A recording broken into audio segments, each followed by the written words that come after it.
નમસ્કાર તમામ મિત્રોને સ્વાગત છે આપણી યુટ્યુબ ચેનલ સ્ટોક એનાલિસિસમાં। આજે આપણે 3 શેર જોવાનો છે। જંગી નફો કરી શકે છે, બજાર નિષ્ણાંતે ખરીદી કરવાની સલાહ આપી। સ્થાનિક બ્રોકરેજમાં મોતીલાલ ઓસ્વાલ ફાઇનાન્શિયલ સર્વિસે આ અઠવાડિયે 3 શેર ખરીદવાનું સૂચન કર્યું છે।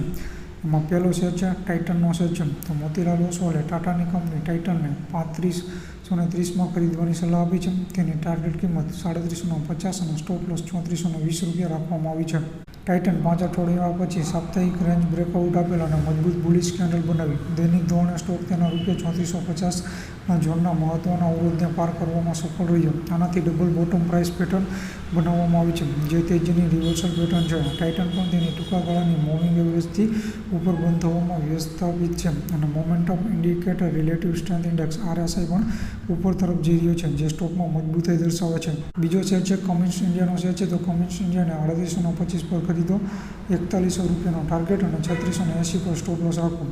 છેલ્લા 7 મહિનાથી કમિન્સ ઇન્ડિયા માસિક સ્કેલ એકંદરે અપ એન્ડ ડાઉન છે અને ઉચ્ચ સ્તરો બનાવી રહ્યું છે। સાપ્તાહિક ધોરણે શેર મજબૂત બુલિશ કેન્ડલ બનાવી અને 2 અઠવાડિયા પછી નીચા ઊંચાઈની રચનાને નકારી કાઢી। દૈનિક ધોરણે સ્ટોક છેલ્લા કેટલાક સત્રોથી નીચા સ્તરો બનાવી રહ્યો છે અને ટ્રેન્ડ લાઇન બ્રેકઆઉટની આવે છે। તે તેની ટૂંકા ગાળાની મૂવિંગ એવરેજથી વધુ સારી રીતે રહે છે અને આગામી સત્રોમાં સ્ટોક નવા રેકોર્ડ ઊંચાઈને સ્પર્શે તેવી શક્યતા છે। ત્રીજો શેર છે ચોલા ઇન્વેસ્ટમેન્ટ્સનો। ₹1447 પર ચોલા ઇન્વેસ્ટમેન્ટ ખરીદો અને 1600 રૂપિયાનો ટાર્ગેટ રાખો અને 1390 રૂપિયાનો સ્ટોપ લોસ કરવાનું ભૂલશો નહીં। ચોલા ઇન્વેસ્ટમેન્ટ્સ મજબૂત અપટ્રેન્ડમાં છે અને 11 મહિના પછી મહિનાના સ્કેલ પર કન્સોલિડેશન બ્રેકઆઉટ આપવામાં આવ્યું છે। સાપ્તાહિક ધોરણે તેને ક્લાસિકલ પોલ અને ફ્લેગ બ્રેકઆઉટ પણ આપ્યા અને મજબૂત બુલિશ કેન્ડલ બનાવી। દૈનિક ધોરણે પણ શેર છેલ્લા ઘણા સત્રોથી ઓલ ટાઈમ હાઈ ઝોનમાં ટ્રેડ થઈ રહ્યો છે। આ સ્ટોક નાણાકીય ક્ષેત્રે ખૂબ જ સારો દેખાવ કરી રહ્યો છે અને તે નવા રેકોર્ડ ઊંચાઈને સ્પર્શે તેવી શક્યતા છે।